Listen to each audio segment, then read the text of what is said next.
안녕하세요. 까치살모입니다. 오늘은 LSM 항공기 요격미사일에 관해서 이야기할 건데요. 그 전에 드디어 사우디에 대한 천공 수출 소식이 나왔는데요. 정식 계약은 작년 11월에 했으나 사우디 측의 요청으로 인해서 지금 발표한 거라고 합니다. 그런데 이번 계약 금액을 보니까 사우디가 UAE보다 천공을 더 싸게 샀습니다. 솔직히 두 국가의 계약 금액은 비슷합니다. 사우디는 이번에 4조 2,500억에 계약을 했다고 하고 UAE는 4조 원대라고 발표되었지만 제가 알기로는 대략 4조 1,000억 정도를 계약한 것으로 알고 있습니다. 그런데 문제는 두 나라가 계약한 포대의 규모입니다. UAE는 7개 포대를 계약한 금액이고요. 사우디는 10개 포대를 계약한 금액입니다. 재미있는 점은 UAE는 천공 포대를 그만큼 살 만했는데 사우디의 도입 규모는 예상 밖이라는 점입니다.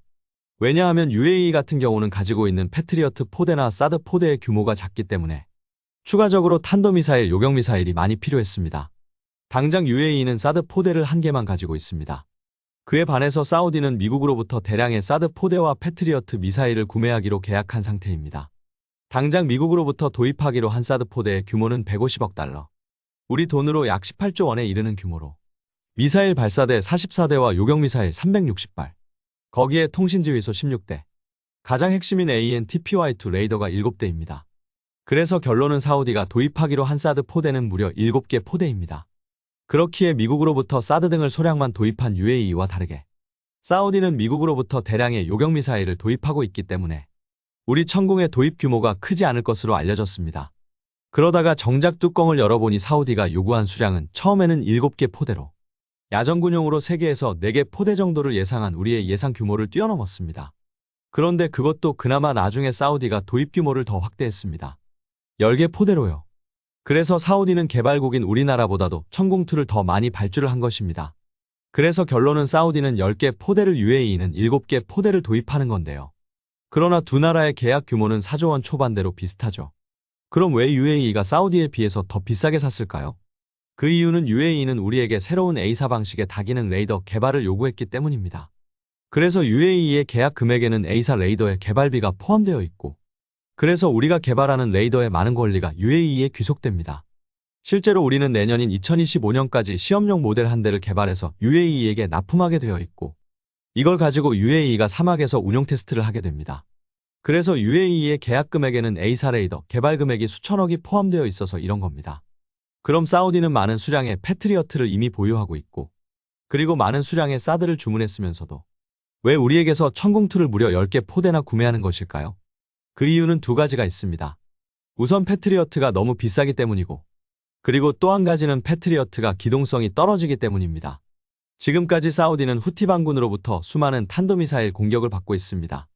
알려진 것만 해도 150발이 넘는 것으로 알려져 있습니다. 그리고 이 150발이 넘는 탄도미사일을 전부 패트리어트로 요격을 하고 있습니다. 아마 사우디가 역사상 패트리어트로 가장 많은 탄도미사일을 요격한 나라일 겁니다. 그러나 예멘 반군이 사용하는 탄도미사일은 북한이나 이란의 스커드 미사일 모방 제품이거나 구소련제 스커드 미사일이 주를 이룹니다. 참고로 북한은 이란에 상당히 많은 탄도미사일을 수출했으며 이게 이란을 통해서 후티 반군에게도 상당히 많이 공급되었습니다. 그래서 사우디는 이조자판 구형 탄도미사일을 요격하기 위해서 주로 패트리어트2를 사용했습니다. 이 정도 미사일을 요격하기에는 패트리어트2로도 충분했기 때문입니다. 그런데 여러분도 아시겠지만 미국 업체에서 패트리어트2의 부품을 단종시키고 후속 군수 지원도 중단한다고 하고 있죠. 우리나라도 미국에서 패트리어트2의 부품을 단종한다고 해서 억지로 패트리어트3를 구매했으니까요. 이건 사우디도 마찬가지입니다. 더욱더 사우디는 상당히 많은 패트리어트를 보유하고 있고 그래서 보유한 패트리어트2의 수량도 상당히 많은 것으로 알고 있습니다. 이걸 다 패트리어트3로 바꾸게 되면 사우디 입장에서도 상당히 부담이 되죠. 제가 저번에 이야기했지만 패트리어트3의 기본형은 발당 40억이고 MS-2탄은 발당 60억으로 이걸 수백 발을 구매해야 하는 사우디 입장으로서는 부담이 될 수밖에 없었습니다. 그래서 원래라면 사우디는 야전군의 방공망용으로만 3개에서 4개 포대만을 구매할 것으로 예상했지만 천공을 무려 10개 포대나 구매해버린 겁니다. 참고로 천공2의 우리나라 군의 도입 가격은 발당 17억이지만 사우디와 UAE가 우리나라 군과 같은 가격으로 구매할 수는 없고 UAE나 사우디가 구매하는 가격은 발당 20억이 좀 넘는 것으로 알고 있습니다. 그렇다고 해도 미국 미사일에 비해서는 절반이나 3분의 1 가격인 거죠. 실제로 미사일 가격뿐만 아니라 전체 포대의 비용도 우리 천공2 포대의 가격이 미국 패트리어트 포대의 가격의 절반 정도라고 합니다. 그래서 사우디는 우리 천공2를 대량 구매함으로써 패트리어트 3의 구매량을 줄이려는 겁니다. 이게 사우디가 천공2를 10개 포대나 구매하는 이유입니다. 그리고 또 한 가지는 기동성인데요. 여러분도 알겠지만 미군용 패트리어트 포대는 견인식이고 그래서 기동성이 떨어집니다. 그래서 사우디나 UAE도 예멘 반군과 싸우는 야전군에게는 탄도미사일 방공망을 제공할 수 없었고 2015년경에 예멘 현지에서 작전 중이던 UAE군이 SS-21 미사일의 공격을 받아서 무려 45명이나 전사하는 사건이 일어났죠. 그리고 방공망의 기동성이 얼마나 중요한지 이번에 우크라이나에서 그걸 증명하는 사건이 일어났습니다. 전에 러시아가 킨잘 미사일로 우크라이나에 배치된 패트리어트 포대를 격파했다는 주장을 했었죠. 그때 몇 개 포대를 격파했다고 했던가요? 4개 포대인가죠. 그런데 웃기는 건 우크라이나에 있는 패트리어트 포대의 숫자가 4개가 안 됩니다. 그 당시 우크라이나에 있는 패트리어트 포대의 숫자는 2개뿐이었습니다. 미국이 공급한 포대 하나와 독일이 공급한 포대 하나에서 2개뿐인데 4개를 격파했다니 어떻게 된 걸까요? 말도 안 되는 헛소리죠. 그리고 당연히 러시아가 격파했다는 패트리어트 포대는 그 후로도 맹활약을 했습니다. 현재 우크라이나의 패트리어트 포대는 전부 우크라이나의 수도인 키이우에 있고 2개 포대가 번갈아 가면서 가동을 하면서 키이우를 방어하고 있습니다. 그런데 작년 말에 러시아의 수호이 34 세대가 한꺼번에 격파되는 일이 있었습니다. 그리고 많은 사람들이 이게 패트리어트에 의해서 이루어진 거라고 이야기를 했었죠. 아니 키이우를 방어하는 패트리어트가 어떻게 멀리 떨어진 전선에서 비행하던 수호이 34를 격파한 걸까요?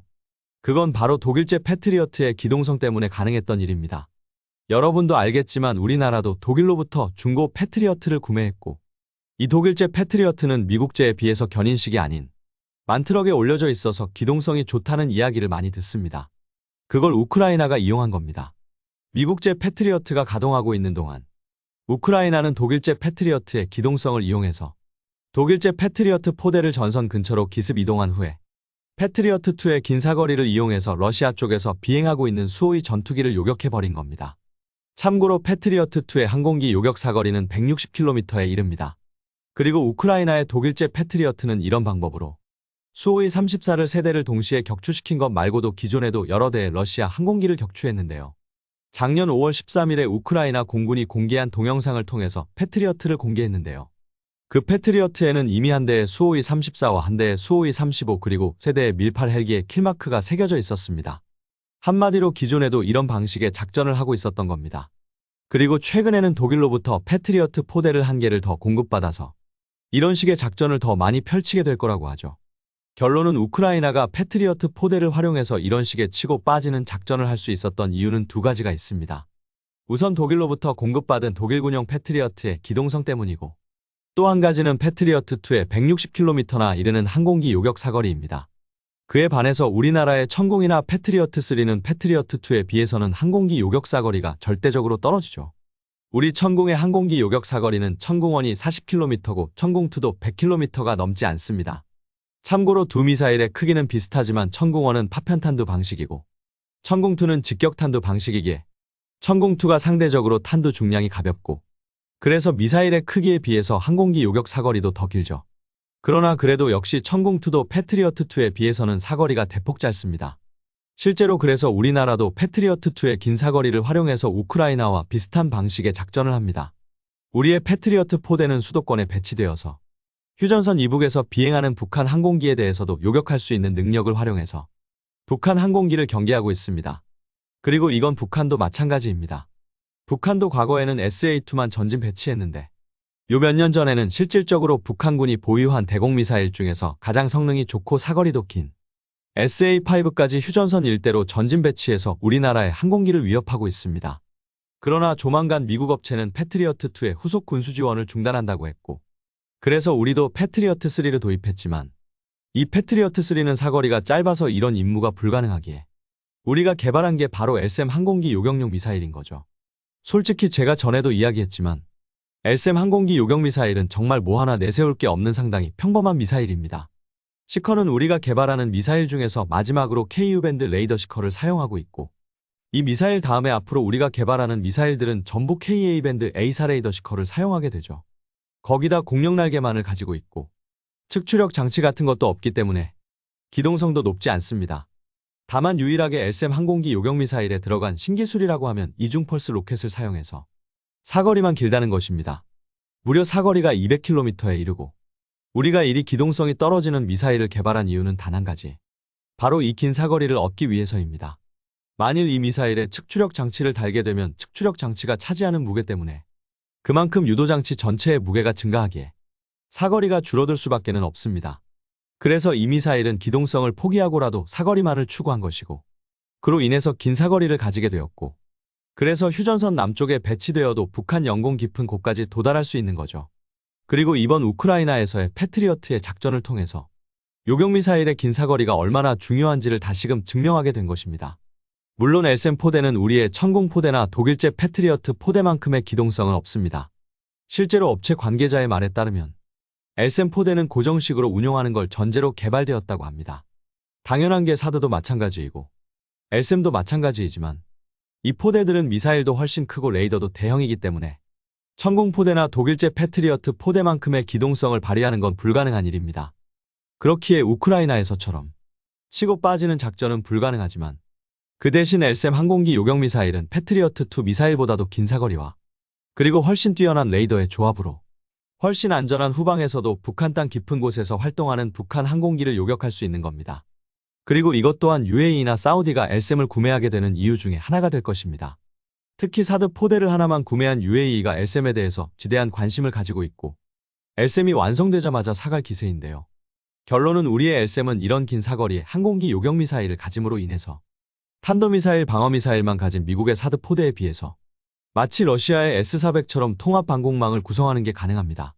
그래서 우리는 천궁과 LSM을 활용해서 단순하게 탄도미사일 방어만을 하는 게 아니라 마치 러시아처럼 통합방공망을 구성하게 될 것이고 이걸 UAE도 원하고 있습니다. 그리고 아마 UAE가 우리가 구성하는 통합방공망을 자신들도 구성하려면 단순하게 천궁과 LSM 포대를 사가는 거 말고도 네트워크나 각종 레이더까지 우리나라 제품을 구매해 갈 것입니다. 실제로 러시아 방식의 방공망의 장점이 여러 종류의 미사일과 레이더를 조합함으로써 시스템 구성은 복잡하지만 다양한 위협에 대응할 수 있다는 게 장점인데요. 바로 우리가 추구하는 방공망이 러시아와 거의 같습니다. 그리고 실제로 방공망의 대부분을 전투기에 의존하는 미국과 달리 터키 등 수많은 나라들이 이런 러시아식의 통합방공망을 원하고 있고 그렇기에 심지어 사우디조차도 러시아로부터 S-400을 구매하려고 했었죠. 그렇기에 통합방공망을 원하는 수많은 나라들이 우리나라의 방공망을 사가게 될 것입니다. 그리고 LSM의 항공기 요격미사일이야말로 우리의 방공망이 진정한 의미에서의 통합방공망이 될 수 있는 길을 열어주는 것이고요. 한마디로 우리는 지금 서방권의 기술로 러시아 방식의 방공망을 구축하려는 겁니다. 그리고 당연히 이 통합방공망 안에는 러시아가 통합방공망에 전투기를 포함시키는 것처럼 우리 KF-21도 포함될 것이고요. 그리고 LSM은 올해인 2024년 11월에 체계 개발이 완료되어서 전력화는 2025년부터 2028년 사이에 이루어지게 됩니다. 미사일 자체의 생산은 2026년부터 이루어지게 되고요. 그래서 우리는 총 4개의 LSM 포대를 도입하게 될 것이며 2개 포대만으로도 우리나라 영토 전체를 커버할 수 있지만 4개 포대가 있어야지만이 2개 포대가 정비 등의 이유로 가동이 중단되면 2개의 포대가 가동되어야지만이 1년 내내 쉬지 않고 방공망을 구성할 수 있기 때문입니다. 어떤가요? 우리 LSM 항공기 요격미사일이 가지는 의미를 아시겠습니까? 결론은 우리가 LSM을 배치하게 되면 단순하게 탄도미사일 요격 능력만이 향상되는 게 아니라 우리의 통합방공망이 완성이 되는 겁니다. 그렇기에 LSM은 미국의 사드와는 단순하게 가격이 싼 것을 넘어서 확연한 차별화가 가능한 것이고요. 그리고 이 차별점이 우리 LSM, 더 나아가서는 우리나라의 한국형 통합방공망의 수출에도 큰 도움이 될 것입니다. 이상 영상 봐주셔서 감사합니다.